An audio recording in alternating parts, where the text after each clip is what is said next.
Magandang hapon po. At ito pong update ni Bagyong Qiapo or Nol. Ngayon, tumama sa ilang bahagi ng Babuyan Islands o malapit sa Apuyao area. Natamaan malapit sa ng Lawag o Claveria, Philippines, na hangin inabot na 85 at ang pressure na 997. Ngayon, ipinatuloy ni Bagyong Qiapo sa pagtatama ng bansa at naglalandfall sa Calayan Island, Cagayan noong oras ng alas 4. At posible maging severe tropical storm bago mag-typhoon category at maglalandfall sa Hong Kong o Guangdong. Naapektuhan din sa Taiwan at Batanes dahil ng pagbugso ng hangin at lakas ng ulan. Ilang bahagi ng papakidlat sa ilang bansa katulad ng Metro Manila, iba pang bansa o parts of the country. So ngayon po, ito po ay pong forecast o po ang kanyang track o forecast at mga pabilisin nito. At bukas posible lalabas ng PAR dahil tatamas China Provincial.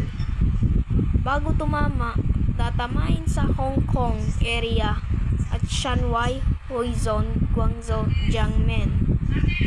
At posible maging LP remnant low dahil sa kanyang sa landmass precipitation.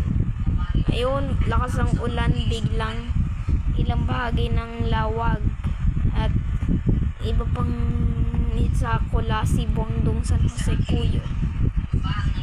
Ito ang rainfall.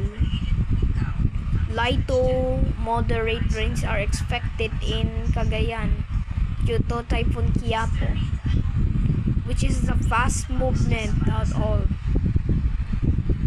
And later, it threatens the Philippines and before hitting China. Pero ito ang satellite o radar. Ayan na ang ulan. Ito ang satellite. Yan po.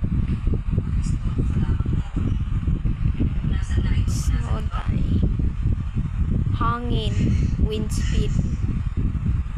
Biglang bubums. Yes po.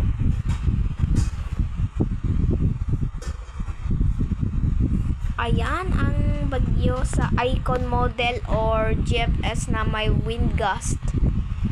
At itong kanyang movement na inibo na 33 kilometers to west-northwestward dahil sa mabilis ng pag-iibo.